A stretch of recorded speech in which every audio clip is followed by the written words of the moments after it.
What is up, guys? And we're back for a PvP video.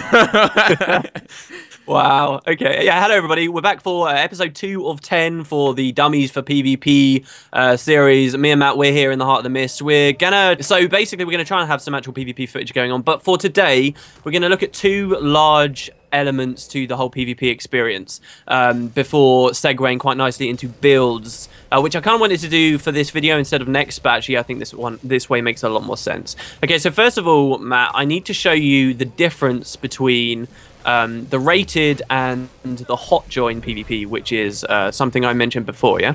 Right. You remember? So this is the hotjoin over here in this PvP browser, and there's actually tournaments? Is that what you're doing? Yeah. Well, they're called tournaments. They're not really tournaments anymore, but basically, I'm going to explain this stuff. While I do you just kind of want to run around the heart of the mist? Because, like, we showed barely any of this off. This place is huge, guys, and there's, like, an ArenaNet logo.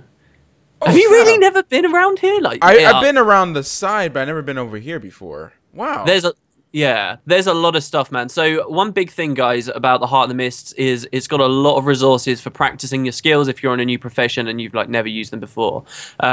And even like really pretty heavy buildcraft stuff that you can really get into the nitty-gritty of. There are areas where you can practice and interact with essentially all the secondary mechanics of the maps. There's even some like siege stuff over here which you can practice if you want, even though like there's only one map. Like there's one map that uses cannons, and that's not even in like tournament rotation, which is pretty funny. But yeah, so if you want to run around here and give people something to watch, I'll start basically explaining the difference between hotjoin and rated. All right. So basically, like I said, last time we've only got conquest, right? That's the only game type in the game, yeah? But there are different ways that you can actually access it and play it in Guild Wars 2. And the first of those is hotjoin, which is kind of the initial thing I think a lot of players should really play when they first get into the game. Hotjoin, as I showed you last episode, hotjoin's server-based, right? So you get a big long list of places that you can click to, and you'll go into various maps with different rule sets. Players can actually own their own servers now. Don't know if we mentioned that before, did we? Oh, the custom arenas? Yeah, well, those just came out. Just came out, yeah. Yeah, so, I mean, a couple of months ago they came out, but they were only limited to certain people. But now you can buy your own servers on the gem store, which is pretty interesting. But, I mean, for just getting started out, it's not something anyone really needs to look into doing. But essentially, in hotjoin, they just cycle maps over and over and over. And the main thing about hotjoin is you can jump in and out at any time. You don't have to wait to queue in. You can go into a match just before it ends, or you can jump out of a match like right at the start. And basically because of that, and also because the most popular maps are 8v8, even though Conquest is designed for 5v5, hotjoin's kind of crappy, honestly. I'm just going to go out there and say it. In my opinion, I think most people's opinion, why is that? Is it because there's like just random people coming in, the skill levels just vary so much that it's so uneven? Not so much that even, to be honest. It's just that if people are dropping in and out in the middle of the matches, it's really hard to feel like any game you're playing has some meaning, because yeah, and you can swap teams as well in the middle. So if someone drops out of red team and red team was winning, someone on blue can be like, okay, I'm just gonna go join the winning team now, and then that's it. They're gonna basically face roll. So it really doesn't help either that, as I say, most of the maps have got 8v8 people running around. So the maps are only a certain size. They're balanced for 5v5 play, and because you can have 8 people per team, 16 people on the map instead of 10, that means a huge difference. Like, without even trying it, the game feels ridiculously zergy, and you're essentially rewarded as well for zerging around with people. So any notion of actually paying attention to the conquest mechanics is just, it goes out the window. It really does. Nobody cares about actually winning the game. People just run around there to farm for glory. Yeah? Yeah, that does make sense, because a few games I've played, it's like usually just like one-sided almost. And, you know, like you see people constantly, and you see like the other team and like 3 people left, and you're like, oh wow, people just quit so easily. And yeah, I can understand that. Those are the probably people who haven't been playing PvP.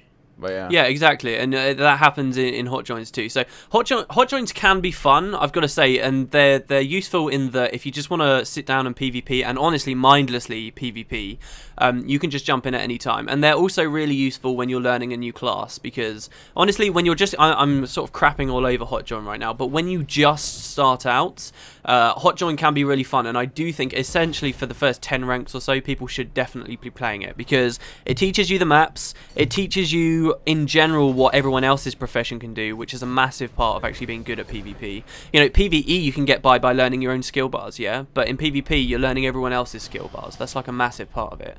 So you know, you could be a good guardian, but you're going to need to know the intricacies of what kind of builds warriors are playing and what you can expect them to do, and like the tells and stuff. Yeah, I was thinking about that the other day. I was like, man, because some of these casters, they know every single skill. You know, it's like, oh, he's using the scepter, that means he's using the number 2 special illusionary mesmer thing, and I'm like, oh gosh.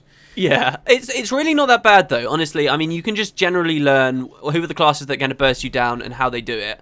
And in general, you don't need to know all the 100%, you know, recharge on everything. But, you know, we'll come to that. I want to talk about that in like a couple of episodes' time, how best to get through that. But this is what hotjoin's good for, right? That's the strength of hotjoin. You can just jump in and out, and that's also the weakness of it, that people are jumping in and out. There are some good custom servers where people do actual kind of tournament setups during them, but that problem of people hopping in and out all the time can be a problem. People also set up player-run tournaments in hotjoins, and that's the only other really great thing, because I mean, when you get to really competitive stuff, essentially the player-run tournaments are the most fun things and exciting things in the game right now for PvP, and those happen in hotjoin too, I guess, in a sense. So there's that, right?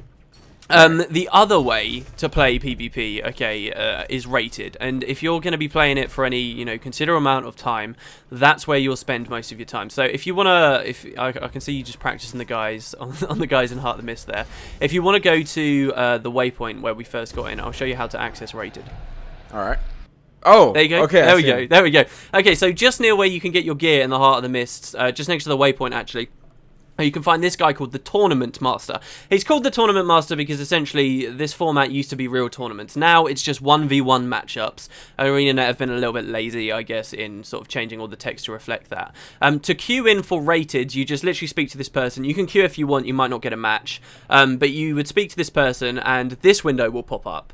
This will tell you the rewards for actually placing. And most of this UI stuff is redundant right now because, as I say, the tournament system changed. But it will tell you what map the tournament are currently going on, or the 1v1 matchups that are going on at the moment, what your rewards are, and in the bottom right hand corner of that window you'll see that you can either create a roster, which will let you play with your friends. If you had people in your party, you can click that and then invite party, or you can just go solo, so you can click submit or you can join solo. Once you've created a roster, which is what you've just done, you can actually see that the PvP icon in the top left has changed now. Can you see that? That we originally used to get here. Yeah, can you see that? So if you click that now, you'll see on the left you've got a roster with all the people waiting for a tournament and a submit button. So you can click that cog to disband it if you didn't want to play, or you can just click submit to play alone, or you can type player names to invite them to a party. So there you go, you can disband. You might as well try and join solo and see what happens. So if you click that, there you go. You're rostered in, and now you're just waiting for a match, basically, at the moment. And this is the one downside of Rated. Rated, unlike hotjoin, it's not you can jump in and out all the time. Now, instead, you have to wait for the match. And what the game's going to do is try and find 9 other people for you, 4 for your team, and then 5 people for another team, who are all of similar skill, hopefully. And then it's going to put you all in together, and you're going to be able to actually play in a proper 5v5. That if somebody DCs and lags out, nobody else is going to be able to jump in, which is a downside, but it's locked off. It's real conquest under the real rules, how the game's actually meant to be played in like a proper setting, right? And because of that, it's a hell of a lot more fun. Like, the matches actually have meaning, you do play to win, and of course if you've got friends and people that you want to play with, and bear in mind that doesn't mean a full team, you can actually, you know, have something real going, yeah? Honestly, how Rated, often does it is it like ELO? Is it like League of Legends? Yeah, I don't know. Is it ELO? I don't know actually how they rate you up, but there was a post on. I saw on Reddit. There was like a post on the forums where someone was like, "Oh, they need to fire the guy that did the rating system," and then they posted the credentials of this guy gosh. that did it, and he had like all this crazy stuff from Harvard and stuff. It was like insane. But they do rate you up. The main problem right now is the leaderboards, and then the higher rated you get, the more difficult enemies you'll go up against, and also you'll climb the leaderboards, right? The main problem right now is because there aren't too many people playing, particularly on NA. It's a lot more stable on EU. Because there aren't so many people playing, like the leaderboards are really volatile. If you win a couple of matches, you'll like zoom way up above loads of other people. And that's just, I think ArenaNet have done what they can, and until the community grows a bit more, which it has been doing recently, we're going to have quite volatile leaderboards like that anyway. Which is a bit of a shame, but yeah. The main point of rated, though, isn't necessarily to climb really high on the leaderboards because they're so volatile. It's just because this is the most fun way to do PvP. And here's the really sad and upsetting thing about this game, like the reason why we have so few people actually doing the damn PvP side of the game, is because most people jump into hotjoins, play it for a bit, get bored of it, and then think, oh, PvP is kind of naff in this game, and just leave it there. And they never get to... So there you go, your tournament's popped, so you can click go now. Oh gosh, what are you doing? This you'll probably get annoy some people. Like, we'll see how it goes. Are you like spec'd to just like deal damage at the moment? I guess? No. You're not? Okay. Alright, so try and find a point and sit on a point. So we've got an actual tournament match going on here. How long that took you to queue is pretty reasonable, but a lot of the times during peak hours it will like instantly pop. But yeah, everybody just like plays a little bit of hotjoin and doesn't realise that if they play the rateds, aside from all this leaderboard stuff and reward stuff, this is just fun. This is actually experiencing the game and having genuinely a lot of fun with it. And I would say that once you are competent in hotjoins and once you do know your class and you know generally how the game works, this is the best place to PvP. To me, it's the only place that you can PvP, and you'll have a real blast playing it, man. Like this is it. This is the experience right here. Really? And that's okay. Yeah. And that's the difference between rated and hotjoins at the moment. Hotjoins are kind of boring, but they're nice places to jump into. And the community leaks because everybody just sees that and thinks that's all there is. So I saw chest. So what do you get for winning those tickets? So it's like the MOA race, right? Where you win tickets depending on... Well, you used to win tickets. Basically, there used to be two different types of tournaments you could play. You would have free tournaments, which if you won, they would give you tickets. And then you could spend those tickets on paid tournaments, and that was a really good idea and a really strong idea and a really fun idea, but there weren't enough people playing, so essentially the paid tournaments barely ever popped. Like very rarely people actually managed to play those, and by winning paid tournaments, by the way, you could actually get gems. Like it was a really good way to get money and stuff. Like you would just get free gems if you were on a really good PvP team. So where you saw those tickets earlier, they're not actually in the game anymore, but if you've still got them in your inventory, you can trade them for just like chests and stuff at the moment.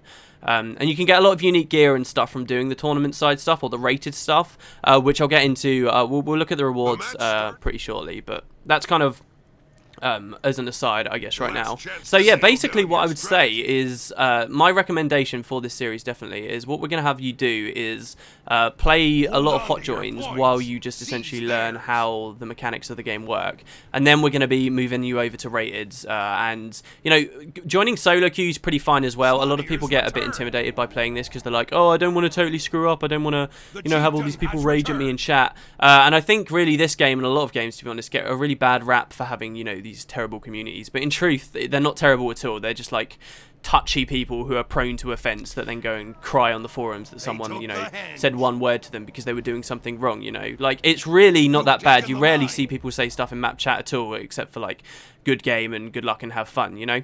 And about that, like the thing is, every like even League of Legends, right, they say, oh, League of Legends is the worst community ever. That, see, the thing is, it's because a lot of people play it. You gotta understand, not everyone in this world is a nice person. They're not. And when they're in the internet, when they're on the internet, they tend to be extremely, do whatever they want because they have no consequence towards it. So this is gonna always happen in any game. It's not gonna, you know, it's not gonna change. Oh, I stepped out.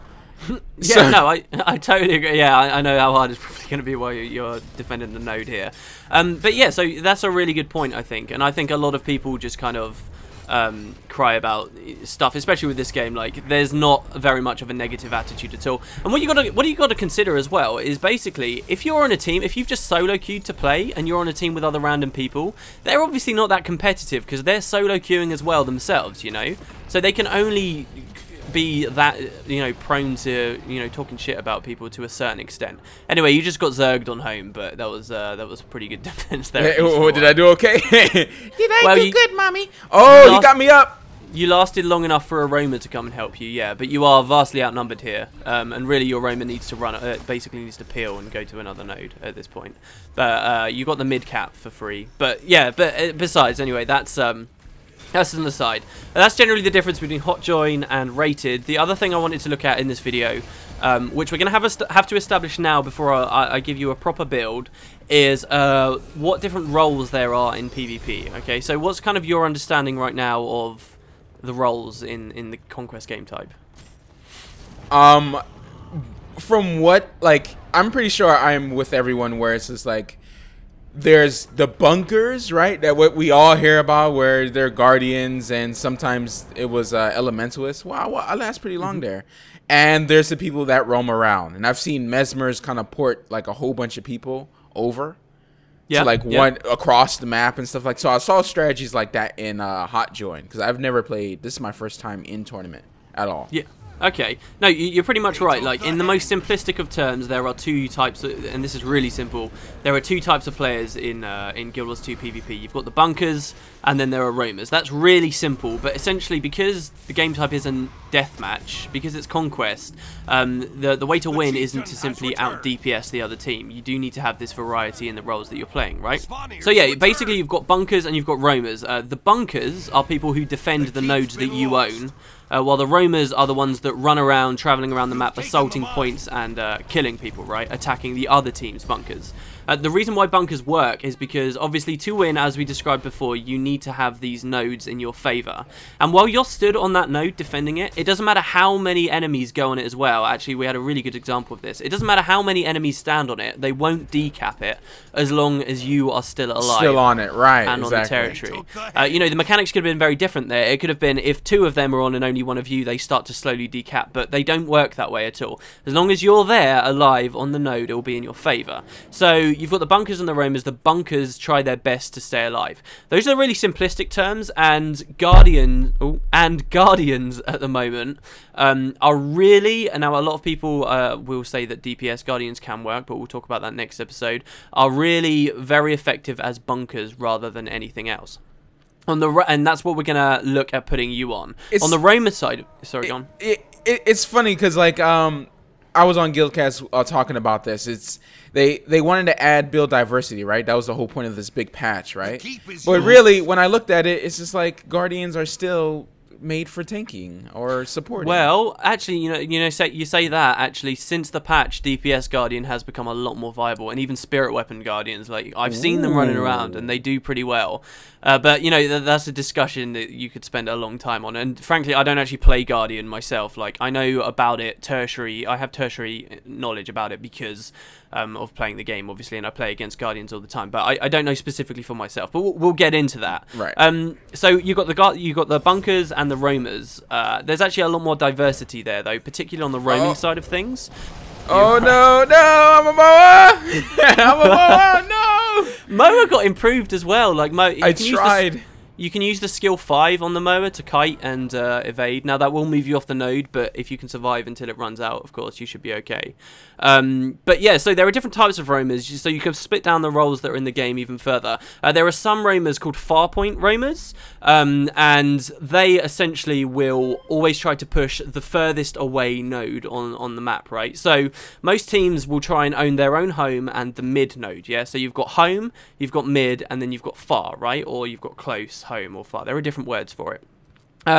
But some people can run a farpoint harasser where instead of holding your own home, the farpoint harasser just always pushes the other team's node. And if you're in that role, then you've got a really survivable 1v1 spec that can essentially just 1v1 the person on their home and take it for himself. But if two people come to try and push him off, then they can hold them there and then still get away just fine. So you do have these different roles. You mentioned earlier Mesmers using Portal. You know, you find a lot of Mesmers are roaming, but they're running Portal defense.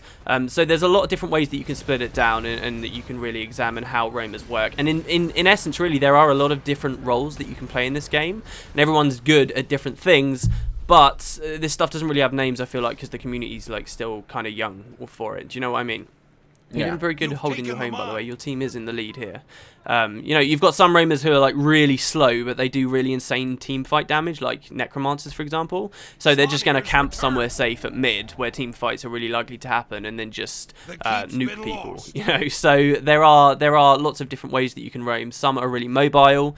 You can have some roaming pairs like warrior and elementalist, and together they can win like 2v3s and stuff if they play well enough, and that can win the game for their team. You know, because they can just push these fights all the time. And warriors and elementalists in particular can peel from fights as well really easily, so they can roam around quite quickly. And then of course you've got thieves that everybody always bitches about, but we will talk about that in a future video. So yeah, you've got different roles. You're a guardian, so I'm going to put you on a bunk build, and I guess we're going to be looking at that next episode, really. Oh! Just like appeared on me. Oh, he's trying to get me off the point, isn't he? Oh, you just been jumped by a thief, have you?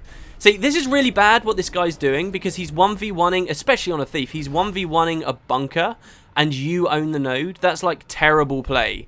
A lot of people bitch about bunkers and think that there's terrible, you know, unfun part of the gameplay, but I actually don't think that's true at all. If there is a 1v1 against a bunker going on somewhere, that person fighting the bunker has to be damn sure he's going to secure the kill. And if he's not going to secure it, because for every second that he doesn't kill you and decap it, his own team's outnumbered elsewhere. And I actually find that to be really, really exciting and really interesting. Yeah, I actually like bunker because I like being a tank in games, so I was like, oh, bunker. I want to be the best bunker, you know, like any class that has that, I'm pretty much going to want to try it out. There's a lot more to being a bunker as well than just holding a node. You need to have a lot of CC, and you need to have a lot of utility for your team, like your own DPS. So is that engineer? Is that engineer the best right now for that? No, I would say guardian is very strong bunker. I've got what I consider to be a very strong Ellie bunker build as well, but it's definitely not a secure part of the meta right now. You've just been 3-capped. That's a shame that that's happened. And you've been doing okay holding home. See, really, you're a hard bunker, so you should be in mid, really. That's where I would place you, and I would have someone else defending home. But a lot of the big fights have been happening here anyway. It seems like many of them just kind of left me straight when the game came out. Ooh, get whacked. They kind of just no one was going for this node, so I just automatically went for this node instead. Yeah, and you know, there's something to be said for that. I mean, he managed to neutralize it here, but again, like, I probably wouldn't have pushed this when it was in their favor and it's 2v3. I would have gone somewhere else with you, but it's always funny on a guard as well. Look at this guy just oh no, that's an illusion. Okay, never mind. But I always find it funny, people just walking into sanctuaries and stuff and bouncing off over and over and over again. It's really kind of funny. But yeah, so we had a look at this, guys. I think really build is the #1 thing, the first thing you really need to nail on the head before you start playing, because if you've got a bad build, even for your own reasons that you consider it's supposed to be good because of your own experience in PvE, which is not going to translate at all to PvP, if you've got a bad build, you're not going to do well in the game. So that's what I'm going to be looking at next time. I'm going to show Matt a very specific build. I'm going to talk to you guys about how to build stuff in PvP, because it's very different to PvE. And I'm going to give you guys some really good resources for where you can find the right builds and how to sort of go about that for yourself. So just a quick recap. You have your bunkers and then your roamers, and what else? In simplistic terms, that's what you've got, but then you have a lot of different types of roamers. You can have, and what you've got to consider as well is every map has a secondary mechanic too. So you can have people roaming, but for example, Mesmer is not... Phantasm Mesmer is incredibly strong on Kylo for Treb, because they can just drop a portal and repair it instantly, and Phantasm tends to be very strong 1v1. So if they send anyone to try and take out the Treb, then they're going to have to commit at least a few people or a very strong 1v1 spec of their own. And should they finally break the Treb, the Mesmer can just have it repaired instantly. You know, that's one really strong example. Mesmer's pretty good on Legacy of the Foefire too, because they can portal bomb the Lord. So you have a lot of things to consider, and particularly when you're building a team of 5 people, you have a lot of different roles. You've got how many bunkers do you even want to have on your team? You need 2 nodes to win, but do you want 2 hard bunkers? You're going to be lacking a lot of DPS if you do that, especially if your bunker's sort of just been left to rot on a node that they're never pushing. Do you want to have a character that's really survivable and can push far and get away just fine? Do you want to actually dedicate someone to do that? And how quick do you want the roamers themselves to be? Do you want a really slow one that's going to win team fights like a necromancer, or do you want quicker ones like warrior but need a lot of CC from other people? There's a lot to consider. But we'll look at specific comps later, but essentially that's how it breaks down. I would suggest to anyone who wants to start PvPing that's watching these series, first have a think about what kind of character you want to play, which of those roles sounds cool to you, and then pick the class that suits it best. And then we'll go from there. Really, it starts with the build, though. Now we know quite a lot about how people play Conquest and how the game type itself works, and we can get into the nitty-gritty of the builds next time, I guess. Anything else, really? No, that's it. Whew. Yes. Yeah, thanks very much for watching, guys, and stay visual.